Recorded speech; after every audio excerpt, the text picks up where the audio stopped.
Salve, salve família vascaína, tudo bem com vocês? Sejam todos muito bem-vindos e vamos aqui para mais um cortezinho, mais um conteúdo que eu separei para vocês do canal SBT Rio. Vou deixando os créditos ao canal SBT Rio, que sempre a gente vai estar buscando aquela notícia e informação sempre atualizada do Vascão. Pessoal, se inscreva no canal, você que ainda não é inscrito, dê uma moralzinha naquele like e deixe o seu comentário também.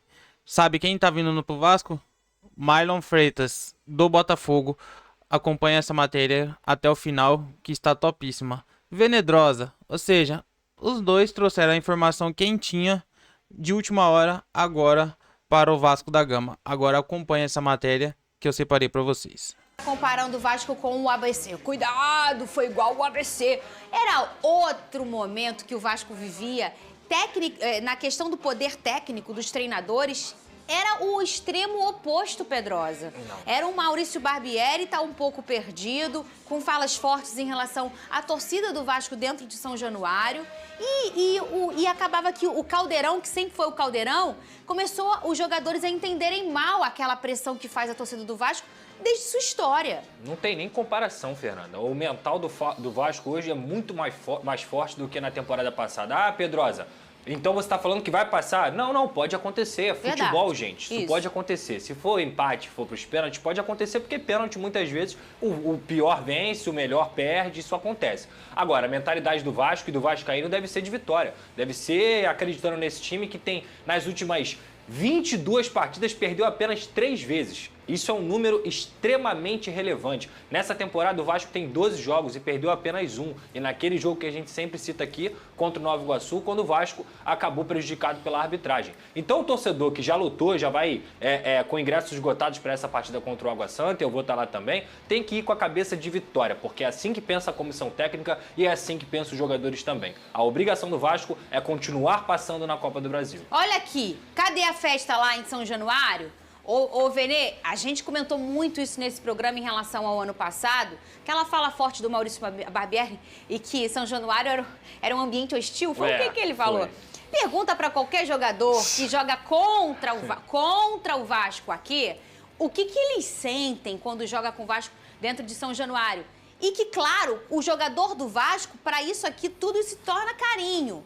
Mas depende como você olha aquilo. Então foram falas que deixaram os jogadores até também de uma forma como se fosse contra, porque se a gente parar para pensar, o desempenho do Vasco não estava bacana em São Januário. E como? Isso é histórico. Todo mundo que joga no Vasco da Gama sabe que é assim que isso funciona, essa festa linda, um caldeirão de verdade. Para mim, uma das melhores acústicas de estádio do Brasil é a de São Januário. O Flamengo nunca teve a chance de jogar lá como mandante, né? Mas o Botafogo no ano passado jogou. A torcida do Botafogo se apaixonou porque a acústica é muito boa mesmo. E fora o show que a própria torcida do Vasco dá. Então, assim, hoje é outra realidade, Vini Casagrande. Antes de falar, deixa eu beber uma água santa aqui.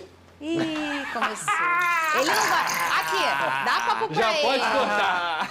Dá Já papinho pode pra ele. cortar. Eu adoro quando Já eles pode brigam. É água santa mesmo, minha mãe me dá água benta, cara. Cadê? Sexta-feira. Tá bom, pô. Sexta-feira o corte tá feito. Eu vou sentar pra ver vocês brigando. Não, mas é sério, falando sério Não, agora. quero... Ah, acabou a briga? Eu... Acabou a briga? Sexta-feira o corte Zero tá briga, feito. eu só bebi uma água, Eu gente. quero, olha só, eu quero abrir o programa com o Venê bebendo água santa. Que isso, cara? Calma, olha só, no stress, no stress. Hein, sobre São Januário, Ai, concordo que com tudo que pena. você Queria disse. que tivesse mais. Porque só sobra pra mim. Sexta tem mais, Fernanda. Só sobra pra mim. Sexta tem Calma, mais. vamos aguardar. De repente a gente pode ter mais na sexta. Ou Tá. não também. Beleza. Mas sobre São Januário, concordo com tudo que você disse. Na ocasião, eu critiquei muito o Barbieri pela fala dele. gente aqui, né? Não fazia o menor sentido o que ele estava falando. De fato, São Januário é um ambiente extremamente hostil pro adversário. Pro adversário. E eu já tive a oportunidade de ir ver o jogo Flamengo e Vasco lá em São Januário. De fato, assim, não tem jeito. A torcida do Vasco é uma torcida de respeito, carrega o time e dentro de São Januário se torna uma espécie de 12º jogador, sem sombra de dúvidas. Então, nesse caso aí, o cenário é totalmente diferente. Inclusive, a postura do treinador, do Ramon Dias, é algo que tem que se elogiar. Sempre em entrevista entrevista coletiva, ele, enfim, bota o Vasco lá em cima, sempre elogia bastante a torcida vascaína e também São Januário. Não faz o menor sentido fazer essa comparação com o ano passado. Em relação ao último jogo do Carioca, Zé Gabriel de volta, né, Pedrosa? Talvez não. Por quê? Porque a formação que o Vasco entrou em campo diante da Portuguesa do primeiro tempo, ela encaixou muito bem. Com o Sforza. O Sforza ao lado do Galdames jogando como volante. Agora, é uma coisa que o Ramon Dias vai ter que ver se o Zé Gabriel realmente pode encaixar naquela função ali, porque o Zé Gabriel geralmente joga como um primeiro volante, praticamente sozinho ali naquela função.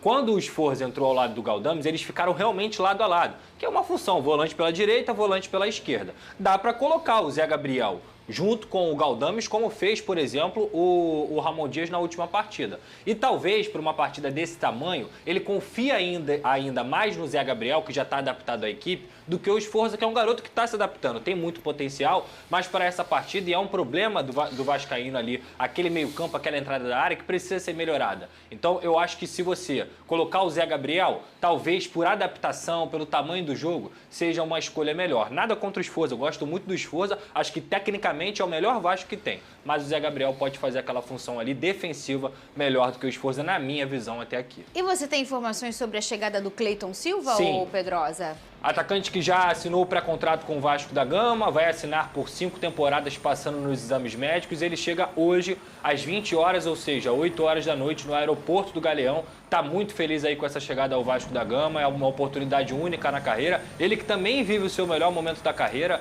12 gols em 30 jogos lá em Portugal, e vai chegar ao Vasco da Gama aí para ajudar os gigantes da colina. Agora sobe o barulho de drone mesmo. Ele olhou pra mim e falou assim, ó, cadê, Cris? Drone importante, Venedrosa.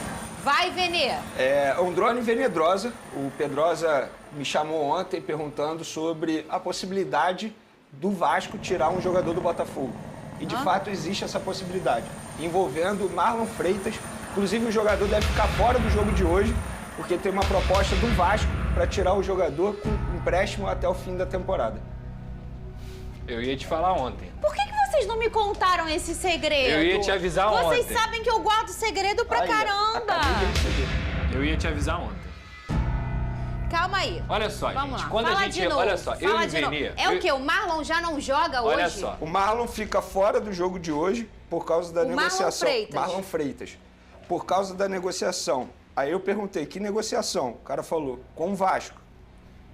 Aí eu perguntei, qual é a proposta? O cara falou, empréstimo até o final do ano. É isso aí. Empréstimo. Olha só, vamos lá. Eu e Venê, a gente trabalha junto há muito tempo, né? Então, quando eu recebo algumas coisas, tem muitas vezes que eu falo, Venê, você tem intimidade com esse cara aqui? Vai lá nele, porque me passaram essa informação, e a gente vai buscar pra gente apurar.